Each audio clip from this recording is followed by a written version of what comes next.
You're calmly walking through the narrow corridors of Silent Hill 2 and then suddenly...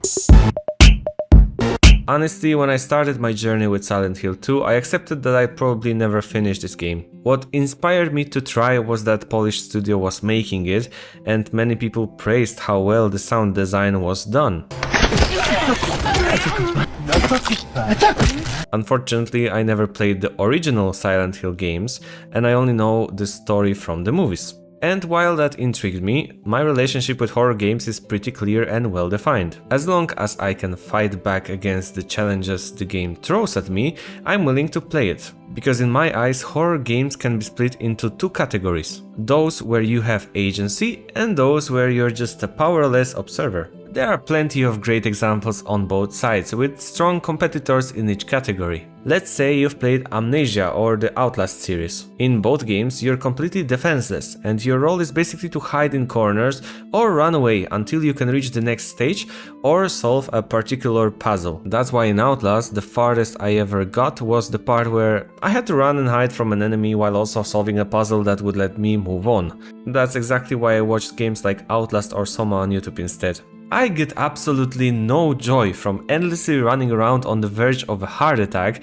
because I forgot to flip that one switch while an immortal creature keeps chasing me. Speaking of that, it reminds me of Resident Evil 2, where someone thought it would be a great idea to add an unkillable enemy that follows you every time you leave a safe area. Surprise, motherfucker! I get that kind of fear because the scariest monsters are the ones that you either can't see or can't stop. The first case is brilliantly portrayed in Alien, where the creature is only visible for about 3.4% of a movie, yet it became a cult classic. Staying in the space theme, there is also Calvin from Life, whose greatest horror strength is that no matter what protagonists try, they simply cannot stop him.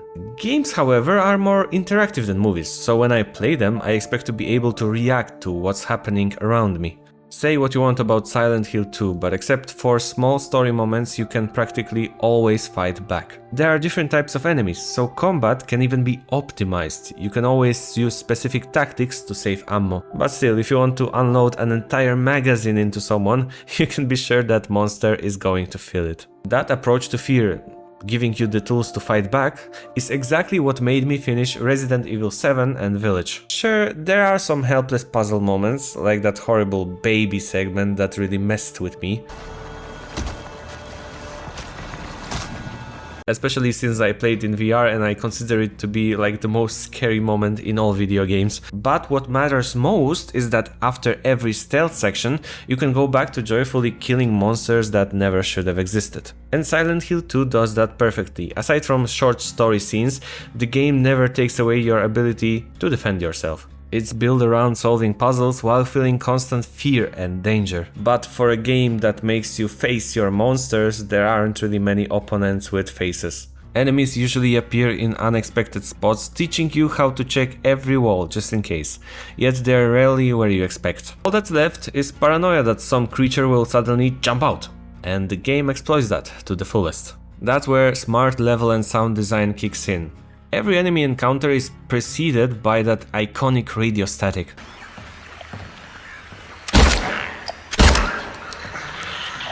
Like Pavlov dogs, it trains you to associate the sound with danger. The moment you hear it, you know something's nearby. But if you like being surprised from behind, then I learned that you can turn it off to make the game even harder. The environmental sounds works too. They rise and fall depending on whether you're in a safe zone or not. Even when nothing's chasing you, one well-placed sound effect can plant the seed of unease. And since the game takes place in America, that's quite believable. As we all know, the walls there are basically made of cardboard. The level design amplifies the effect, with most action happening in claustrophobic corridors that justify all those echoing, eerie noises. The game constantly pushes you to feel lost, both indoors and outdoors. I'm not entirely sure what the original motivation for the fog surrounding the town was. Maybe it was an artistic choice, or simply a way to hide technical limitations by showing only a few meters ahead. In the new Silent Hill 2, that choice deeply impacts immersion. Even in open spaces, you constantly feel that something's lurking beyond your sight, waiting for you to slip up. And when the fog lifts, night quickly takes its place. The game's always trying to limit your field of view to keep you uneasy. Since, as you've probably realized, I'm bad with horror games, it was a pleasant surprise to find that you can clear areas of danger. In Metroidvanias, Souls-like games, or something like, I don't know, Vampire, which hugely disappointed me, enemies respawn every time you move between rooms. It was really annoying because I really wanted to play this game, but I moved from one room to another bank, everyone is back in place. While that makes sense in those games, except Vampire, I think it's unacceptable in horror. There's an unspoken gentleman's agreement between the player and the game. Once you clear a location, it should stay safe. I really hate when a game breaks that rule and throws another enemy at you from a place you just checked. In Silent Hill 2 this works quite well. You can clear areas similarly to exploring a dungeon in Minecraft. You check one branch, then move to the next. And whenever new enemies appear, the game always communicates it. For example, you go to check an apartment building and try a few random doors along the way. They're all locked, but you can hear something moving behind them. Those sound cues justify the enemy encounters a few minutes later when the hallway opens up. There are many such audio hints, but I'll let you discover them yourself. You won't regret it.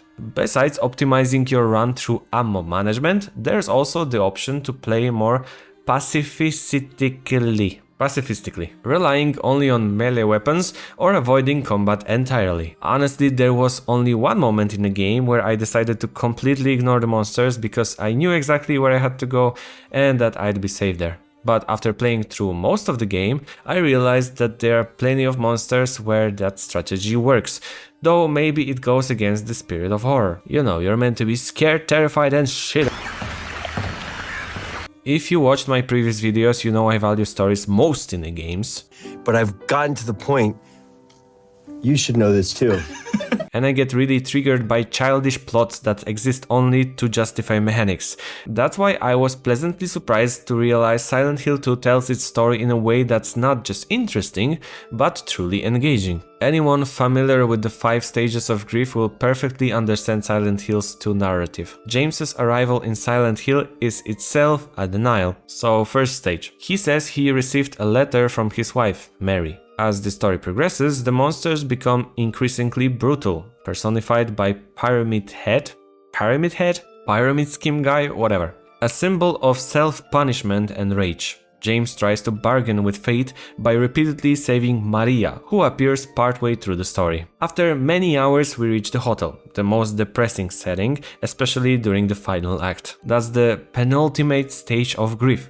All that's left is the ending, acceptance, waiting for James. Honestly, I deeply appreciate when a story portrays depression or grief effectively. You know, in a way that really hits those who experienced it. For example, in Kingdom Come Deliverance 2, there is a plotline about a man so terrified by the looming war that he falls into a deep depression. And I highly recommend that story to you if you decide to play the game. It's in the second half of the game. The stories in Silent Hill 2 aren't just mindless fetch quests, as horror games often do, but actually help you uncover the fates of the town's residents, adding meaningful context to the main narrative. Some puzzles are even built around the world's lore, giving you extra motivation to explore. I am honestly tired of plotlines where some random person walks into a creepy building and then spends the rest of the game trying to escape it. Like, why the fuck did you go there? I much prefer a random guy named James walking into a strange town looking for his wife. At least that gives the main character a reason to keep going deeper, rather than yet another journalist breaking into an asylum